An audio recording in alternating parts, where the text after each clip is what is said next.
Hi friends, இன்னைக்கு நம்ம பார்க்க போகிற டாபிக் பேஸ் தியரம். இதை நம்ம கிளாஸ் 12ல படிச்சிருப்போம். அவ்வளோ சிக்னிஃபிகன்ஸ் தெரிஞ்சு படிச்சிருக்க மாட்டோம். மோஸ்ட்லி ரொம்ப ஃபார்முலா ஓரியன்டாக படிச்சிருப்போம். ஆனால் இதோட சிக்னிஃபிகன்ஸ் நமக்கு தெரிந்தால் இது ரொம்ப இன்ட்ரெஸ்டிங்கான டாபிக். எக்ஸாம்பிள் சொல்லணும்னா, நம்ம அமேசான் கிரேட் இந்தியன் ஃபெஸ்டிவல்லாம் வருதுல்ல, அதில் ஃபெஸ்டிவல் டைமில் இவ்வளோ பர்சன்டேஜ் டிஸ்கவுண்ட் கொடுத்தா ஒரு பர்டிகுலர் குரூப் ஆஃப் பீப்புள் வாங்குவாங்க. அதுக்கான ப்ராபபிலிட்டி என்ன, அதெல்லாம் அவங்க அனலைஸ் பண்ணுறதுக்கு இந்த கான்செப்ட் ரொம்ப யூஸ்ஃபுல்லான கான்செப்ட். இது இன்னும் சிம்பிளா சொல்லணும்னா பாசிட்டிவ் பீப்புள்ஸ் மைண்ட் செட்னு ஒன்று சொல்லுவாங்கல்ல.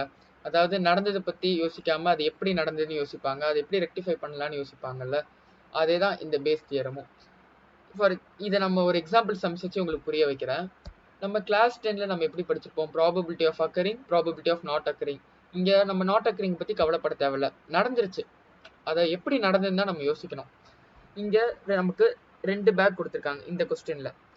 அதாவது பேக் 1, பேக் 2, B1, B2. இதில் நான் ஹாலோ சர்க்கிளாக இருக்கிறது ரெட் கலர் பாலும், ஷேடட் சர்க்கிளாக இருக்கிறது பிளாக் கலர் பால்னு வச்சுக்கிறேன். ஃபர்ஸ்ட் பேக்கில் எவ்வளோ ரெட் பால் இருக்குது? 3 ரெட் பால் இருக்குது, 4 பிளாக் பால் இருக்குது. செகண்ட் பேக்கில் 5 ரெட் பால் இருக்குது, 6 பிளாக் பால் இருக்குது. இப்போ நம்மகிட்ட என்ன கொஸ்டின் கேட்குறாங்க? ஒரு பால் எடுத்துட்டான், அதை எடுக்காததை பற்றி நம்ம கவலைப்பட தேவையில்ல. நம்ம சின்ன வயசில் 10th எப்படி படிச்சிருப்போம்? Probability of occurring, probability of not occurring, அப்படி தானே படிச்சிருப்போம்.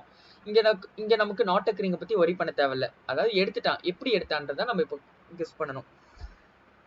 இப்போ நம்ம பேக் 2லேருந்து எப்படி எடுத்திருக்கான்னு தானே பார்க்க போகிறோம்.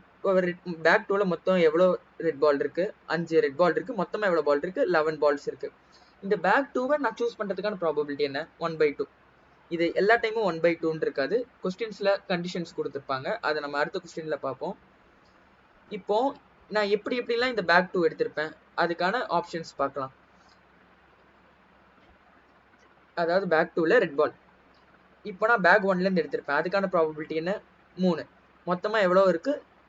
7. இந்த பேக் 1 நான் எடுக்கிறதுக்கான ப்ராபபிலிட்டி என்ன? 1/2. அதே மாதிரி இப்போ நமக்கு பேக் 3, பேக் 4லாம் இல்லை, இதே மாதிரி பேக் 2 தான். இப்போ நான் பேக் 2 எடுக்கிறதுக்கான ப்ராபபிலிட்டி 1/2. அதுலேருந்து ரெட் பால் எடுக்கிறதுக்கான ப்ராபபிலிட்டி 5/11. இதை நம்ம சால்வ் பண்ணோம்னா நமக்கு வர ஆன்சர் 35/68. அடுத்து இந்த ப்ராப்ளம் நம்ம இன்ட்ரெஸ்டிங்காக பார்ப்போமே. இது நமக்கு ஸ்கூல் லைஃபோட ரொம்ப ரிலேட் பண்ணிக்கலாம். இது ஒன் ஆஃப் த போர்ட்ஸ் பேப்பர்லேருந்து எடுத்த ப்ராப்ளம் தான், ரொம்ப இன்ட்ரெஸ்டிங்கான ப்ராப்ளம். அதாவது ரெகுலர் ஸ்டூடெண்ட்ஸ், இர்ரெகுலர் ஸ்டூடெண்ட்ஸ்னு ஒரு 2 கேட்டகரி இருக்காங்கன்னு வச்சுக்கோங்க. இதில் இந்த ஸ்கூல் அந்த கிளாஸில் இருக்கிற 20% ஆஃப் ஸ்டூடெண்ட்ஸ் ரொம்ப ரெகுலராக இருப்பாங்க. அதாவது இந்த ப்ராப்பர் ஐடியல் ஸ்டூடெண்ட்ஸ் மாதிரி. எவ்வளோ? 20%. எவ்வளோ பேர் இர்ரெகுலராக இருப்பாங்க? 80%. அதில் இப்போ கிரேட் ஏ இப்போ அதில் ஒரு பர்டிகுலர் அந்த ஸ்கூலில் particular group of students grade A எடுத்திருக்காங்க. ஆக்சுவலி ஜென்ரலாக ஸ்கூலில் இர்ரெகுலராக இருக்கிற ஸ்டூடெண்ட்ஸ் கிரேட் ஏ எடுத்தாங்கன்னா நம்ம கொஞ்சம் சர்ப்ரைஸாக பார்ப்போம்ல. இதே மாதிரி தான் நம்மளும் இப்போ பார்க்குறோம். எப்படா இப்போ இந்த இர்ரெகுலர் குரூப் ஆஃப் ஸ்டூடெண்ட்ஸ்லேருந்து கிரேட் ஏ எடுத்ததுக்கான ப்ராபபிலிட்டி என்னன்னு கேட்குறாங்க. இந்த ரெகுலரான ஸ்டூடெண்ட்ஸ் ஏ கிரேட் எடுக்கிறதுக்கான ப்ராபபிலிட்டி என்ன? 80%. அதாவது இங்கே வர்ற ஸ்டூடெண்ட்ஸில் 80%. இர்ரெகுலராக வர ஸ்டூடெண்ட்ஸ் கிரேட் ஏ எடுக்கிறதுக்கான ப்ராபபிலிட்டி 20% இங்கே கொடுத்த கொஸ்டின் படி. பட் இன் ரியல் லைஃப்பில் எப்படி வேணா இருக்கலாம். இப்போ நமக்கு இங்கே கேட்குறது என்னன்னா, இப்போ ஹோல் ஸ்கூல் ஷாக்கில் இருக்குன்னு வச்சுக்கோங்க. எப்படா இர்ரெகுலராக இருக்கிற ஸ்டூடெண்ட்ஸ் கிரேட் ஏ எடுத்திருக்காங்க, அவங்க எடுத்ததுக்கான ப்ராபபிலிட்டி என்னன்னு தான் கெஸ் பண்ணணும். இப்போ நம்ம இர்ரெகுலரா வர ஸ்டூடெண்ட்ஸ் எவ்வளோ பர்சன்டேஜ் வராங்க? 80% ஆஃப் தி ஸ்டூடெண்ட்ஸ் இர்ரெகுலரா இருக்காங்க. அவங்க கிரேட் எடுக்கிறதுக்கான ப்ராபபிலிட்டி என்ன? 20%. இதுவே ரெகுலரா வர ஸ்டூடெண்ட்ஸ் எவ்வளோ பேர்? 20%. அவங்க கிரேட் எடுக்கிறதுக்கான ப்ராபபிலிட்டி 80%.